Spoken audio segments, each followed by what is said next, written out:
एक कहानी ऐसी भी प्रवीण के साथ।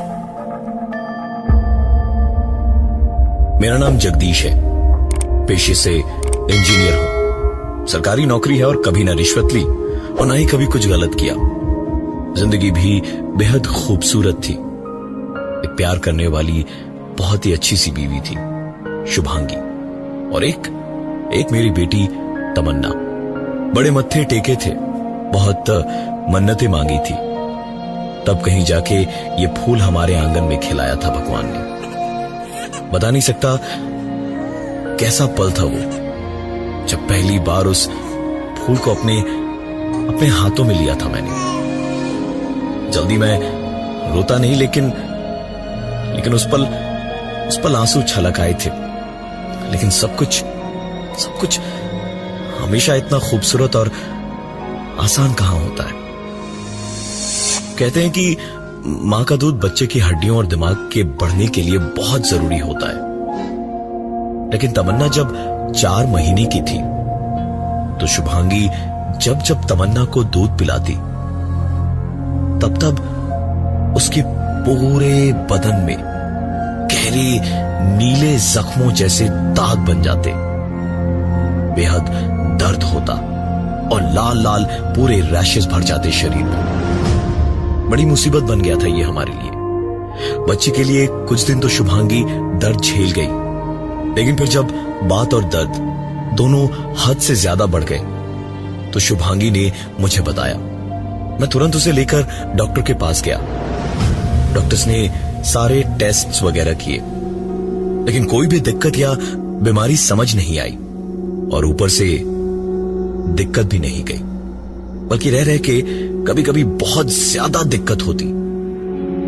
एक रात की बात है, हम लोग दोनों सो रहे थे। तमन्ना अपने पालने में थी। बगल में पलंग पे उसके पास शुभांगी, और फिर मैं। शुभांगी को नींद में एक आवाज सुनाई दी।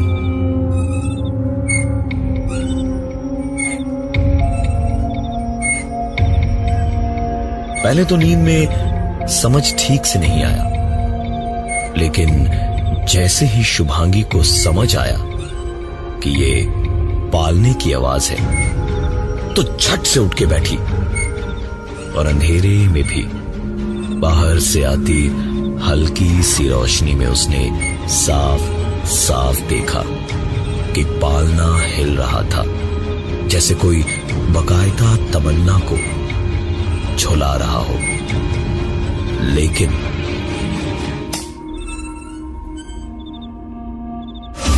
लाइट ऑन करते ही शुभांगी ने देखा पालना ज्यों का त्यों था और तमन्ना उसमें नहीं थी। शुभांगी एक पल को ठिठक के रह गई कि ठीक तभी तमन्ना के रोने की आवाज सुन के वो पलटी तो देखा तमन्ना पालने पर नहीं, पलंग पे दोनों के बीच लेटी हुई थी। शुभांगी मुझ पर चिल्लाने लगी कि मैंने क्यों तमन्ना को पालने से उठा के हमारे बीच में सुलाया है। नींद में अगर उसे हाथ पैर लग जाता तो इतनी सी बच्ची को रात बिरात कहां ले जाते। पर मुझे तो कुछ समझ ही नहीं आ रहा था। मैं तो सोच रहा था कि उसने कोई बुरा सपना देखा तो शायद तमन्ना को अपने पास लेकर बैठी हो वो। थोड़ी देर हम दोनों के बीच में ही बहस हुई। फिर तमन्ना को वापस पालने में सुला के हम दोनों भी लेट गए। मैं तो तुरंत ही सो गया था, लेकिन शुभांगी ने लेटे लेटे एक आवाज सुनी।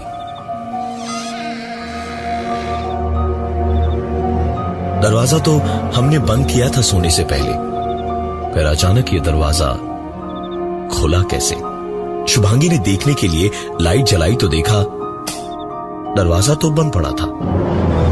इसे अपना वहम समझ के शुभांगी लेट गई, और उसे कुछ ही देर में नींद आई, जब उसकी नींद एक बार फिर एक और आवाज से टूटी।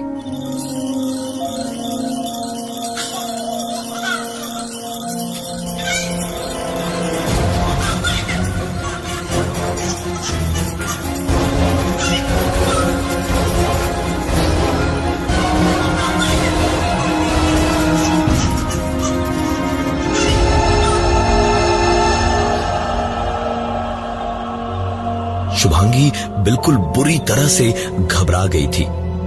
तमन्ना को सीने से लगाए हुए सारी रात बैठी रही। ठीक से सोना तो दूर की बात थी, उस रात पलकें भी नहीं झपकाई होंगी ठीक से उसने। एक आध बार लेटी भी तो नजर सोती हुई तमन्ना पे ही रही और रह रह के इधर उधर पूरा कमरा देखती रही, कहीं हाथ पैर न लग जाए 4 महीने की बच्ची पे। इसलिए मुझे भी नींद में बार बार इधर उधर हटाती रही। ऐसी छोटी मोटी दिक्कतें अगले 4 महीने तक लगी रही, लेकिन कहीं तो कुछ जरूर बहुत अजीब था। लेकिन कभी ऐसा कुछ भी हुआ नहीं कि जिससे हम लोग बहुत परेशान होते या डरते। आखिरकार वो दिन भी आ ही गया। तमन्ना 8 महीने की हुई तो मैंने उसके लिए एक वॉकर खरीदा।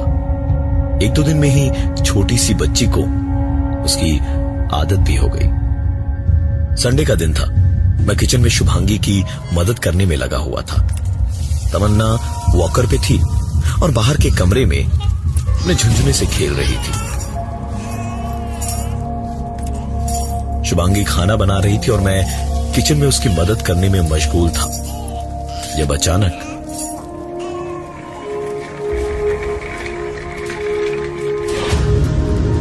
मेरे पैरों से आकर कुछ टकराया। मैंने पलटकर देखा तो मेरे सामने वॉकर में तमन्ना मेरे ठीक पीछे हाथ में झुंझुना लिए अपनी ही भाषा में मुझे पुकार रही थी। मैंने हंस के उसे गोद में उठाया और उसे प्यार करने लगा। शुभांगी भी हंस रही थी। तमन्ना इतना चल के यहां तक आ गई थी, इसमें मैं तो खुशी से पागल ही हो गया था।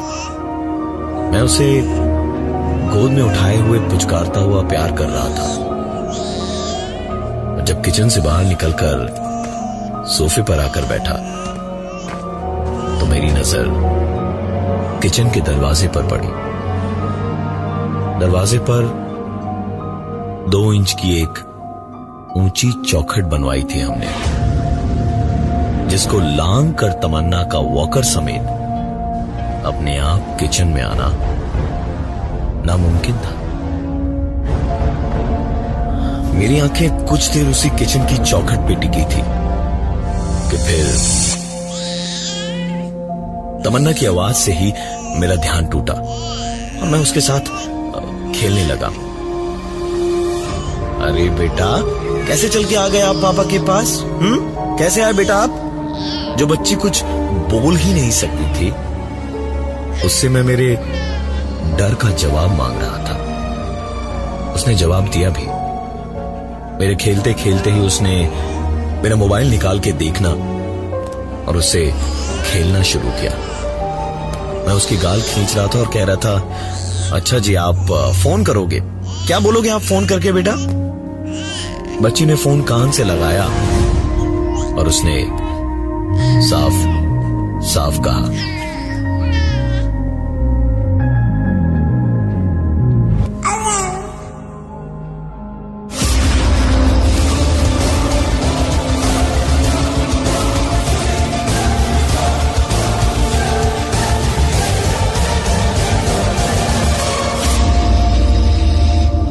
मेरे लिए या शुभांगी के लिए ऐसी रोज की अजीबो गरीब बातें अब थोड़ी डरावनी होती जा रही थी। बात अब मेरे परिवार की सलामती की थी। मैंने तुरंत पंडित जी को बुलाया। वो आए और आते ही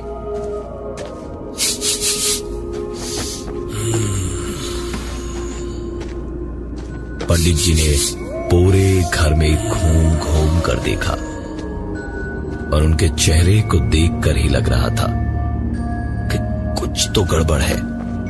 आखिर में सोफे पे बैठकर उन्होंने एक काफी संजीदा आवाज में कहा, एक पूजा आपको करवानी पड़ेगी। 6 घंटे बाद का मुहूर्त है, मैं लिख दे रहा हूं। तुरंत के तुरंत जाइए और सारा सामान लेके आइए। देर करने से सिर्फ नुकसान ही होगा। मैंने बिल्कुल देर नहीं की। मैंने गाड़ी उठाई और तुरंत निकल पड़ा और सारा सामान लेकर ही लौटा। रह रहे फोन करके शुभांगी से पूछता रहा कि घर पर सब कुछ ठीक है या नहीं। शाम को पंडित जी ने पूजा शुरू की और शुरू करते ही तमन्ना का रोना शुरू हुआ। पंडित जी जैसे जैसे मंत्र पढ़ते जा रहे थे वैसे वैसे तमन्ना का रोना बढ़ रहा था। पंडित जी ने कुछ देर में शुभांगी से कहा, बच्ची को दाएं कंधे पे बिठा लीजिए। जब तक पूजा खत्म ना हो ना नीचे उतारिएगा ना कंधा बदलिएगा। इतना कह के पंडित जी वापस पूजा में लग गए और लगातार रोती हुई तमन्ना को शुभांगी अपने कंधे पर बिठाई हुई थी और शुभांगी को कुछ ही देर में एहसास होने लगा जैसे उसके दाएं कंधे पर तमन्ना थी, लेकिन बाएं कंधे पर जो कि खाली था उस पे कुछ गीला गीला गिर रहा था, बूंद दर बूंद। शुभांगी की कमीज पूजा खत्म होते होते पीठ तक पूरी भीग चुकी थी। पूजा के बाद शुभांगी ने ध्यान से देखा तो समझ आया कि वो रोते रोते शायद तमन्ना के मुंह से टपकती उसकी लार थी, लेकिन वो तो दाएं कंधे पर थी। खैर, उस पूजा के बाद अगले कई महीनों तक कुछ नहीं हुआ। तमन्ना भी रह रह के एक आध कदम चल लेती थी। सब कुछ ठीक था और मैं बहुत खुश था। दिवाली के ठीक कुछ ही दिन पहले की बात थी। घर की रंगाई पुताई करवानी थी और साफ सफाई करते वक्त पुराने बक्सों में से मुझे एक तस्वीर मिली। सारी पुरानी यादें आंखों के सामने ऐसे नाच कर चली गईं कि बस आंखों के प्यालों से एक आंसू छलक ही गया और तस्वीर पर गिरा। मैंने अपनी आंख पहुंची और रुमाल निकालकर तस्वीर को पहुंचकर वापस बहुत ही भारी मन से उस अलमारी के अंदर ड्रॉर में रख दिया और अलमारी बंद करके पलटा ही था जब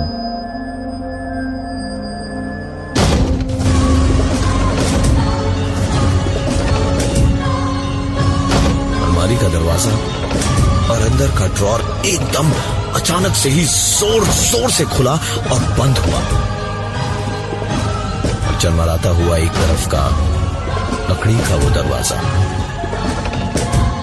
खुलता चला जा रहा था।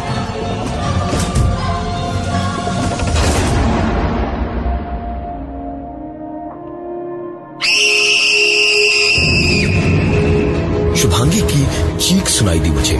मैं दौड़ता हुआ कमरे में पहुंचा तो देखा शुभांगी अपने मुंह पर हाथ रखे आंखों में आंसू लिए बुरी तरह से डरी हुई ड्रेसिंग टेबल को देख रही थी, जहां मेरी मुश्किल से चल पाने वाली 1.5 साल की तमन्ना ड्रेसिंग टेबल पे चढ़कर अच्छे से होठों पर लिपस्टिक लगाए, आंखों में काजल लगाए, बिल्कुल आराम से खड़ी खुद को आईने में दाएं बाएं होते हुए देख रही थी।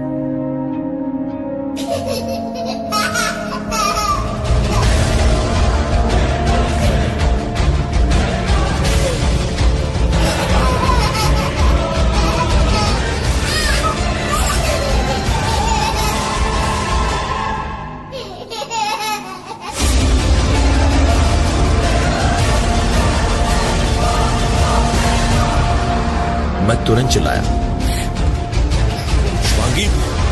शुभांगी घर का सारा सामान तुरंत पैक करो। मैंने कहा तुम घर का सारा सामान पैक करो अभी के अभी। शुभांगी रोती रोती तमन्ना की ओर हाथ बढ़ाने लगी तो मैंने उसे रोक के सामान बांधने का इशारा किया और धीमे धीमे तमन्ना के पास गया और उसे अपनी गोद में उठाया। उसके चेहरे से लिपस्टिक काजल सब पहुंचा। छोटी सी बच्ची जैसे अचानक कुछ गलत हो गया हो।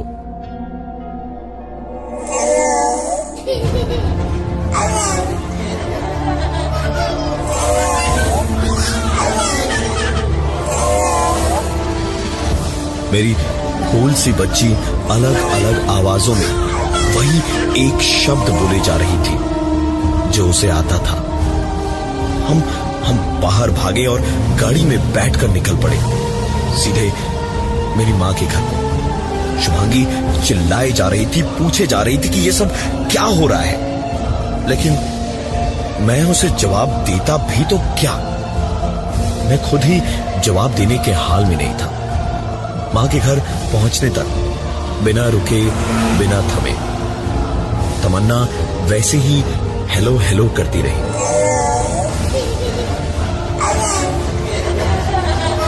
और मां के घर में पैर रखते ही मेरी 1.5 साल की बच्ची तमन्ना बहुत बुरी तरह से रोने लगी। ऐसा लग रहा था जैसे रो रो कर अपना गला चीर लेगी। मां तो हमें अचानक देख के घबरा ही गई और उसे देखा तो शुभांगी भी मां से लिपट कर रोने लग पड़ी। मैंने मां का हाथ पकड़ा और खींचकर अपने पुराने कमरे में ले गया। मेरे और मेरे मां के तमन्ना के सामने से जाते ही वो वापस वही आवाजें करने लगी। मैं दूसरे कमरे में मां को ले जाकर सारी बात बताने लगा तो मां ने एक ही बात कही कि अगर बात इतनी बड़ी है तो शुभांगी का साथ होना भी बहुत जरूरी है। मैंने उसे बुलाया तो कमरे में तमन्ना को गोद में लिए हुए शुभांगी का कदम पड़ते ही तमन्ना एक पल को बिल्कुल चुप हो गई।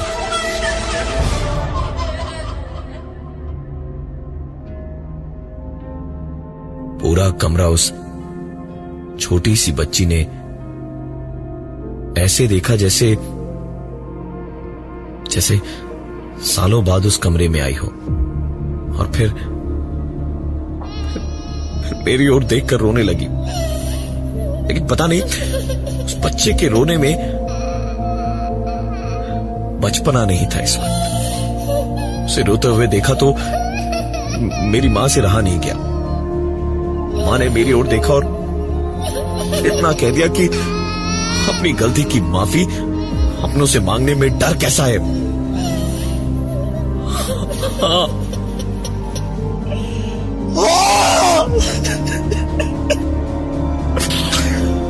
मेरी ही गलती थी।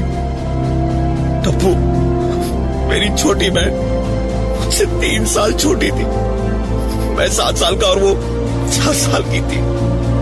वो भी ड्रेसिंग टेबल पे चढ़ के ऐसे मां के लिपस्टिक काजल उतनी सी उम्र में एकदम सही से लगा के खुद को शीशे में घंटों देखती थी। घर पे कोई नहीं था जब मैं और मेरी बहन डॉक्टर खेल रहे थे। मैंने उससे कहा था कि बिना बीमारी या चोट के मैं इलाज कैसे करूंगा, और मैंने एक ब्लेड लेकर अपने बचपने में उसके हाथ की कलाई काट दी और फिर कपड़ा बांध दिया। लेकिन मजाक में खून बहता गया और माँ पापा के आने तक खून इतना बहा मेरी टप्पू को बचा नहीं पाया मैं। और रोती रही कि भैया दर्द हो रहा है, भैया दर्द हो रहा है। और मैं खेल में मरा डॉक्टर। अपने उस बचपन की गलती के कारण उस मरीज को बचा नहीं पाया। आज मैं रोता हुआ अपनी तमन्ना को बचाने के लिए उसके सामने रो रहा था। तप्पू सॉरी, तप्पू मुझे माफ कर दे, गलती हो गई मुझसे तप्पू। मेरी बेटी को छोड़ दे तप्पू, ये भी तो तेरी है ना।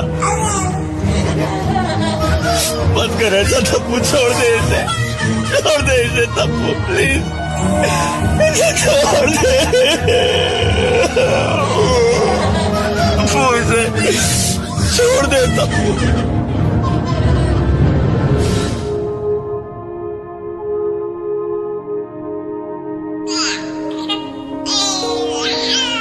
उस दिन मैंने सबके सामने अपनी गलती का प्रायश्चित किया था।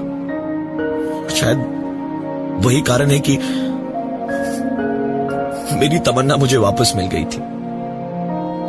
इसके बाद सिर्फ वो एक दिन कभी नहीं भूल पाया। जब मैंने पहली बार तमन्ना के साथ एक तस्वीर खींचकर उसको उसकी फोटो दिखाई तो उसने एक सवाल पूछा था मुझसे कि अगर तस्वीर वाली लड़की वो खुद है तो दीवार पर लगी फोटो में कौन है। मैंने दीवार वाली फोटो को देखा। वहां मेरी उस छोटी सी बहन तप्पू के बचपन की एक तस्वीर लगी थी। मैंने तमन्ना को बताया कि वो मेरी छोटी बहन की तस्वीर है, पर यह सुनकर तमन्ना ने चिल्लाते हुए कहा कि ऐसा हो ही नहीं सकता, क्योंकि वो जब जब खुद को आईने में देखती है तो वो तो बिल्कुल उस तस्वीर वाली लड़की के जैसी दिखती है। मेरे पास तमन्ना के इस सवाल का न कोई जवाब था, न है और न कभी होगा। मैं हूं प्रवीण और ये थी आज की एक कहानी ऐसी भी।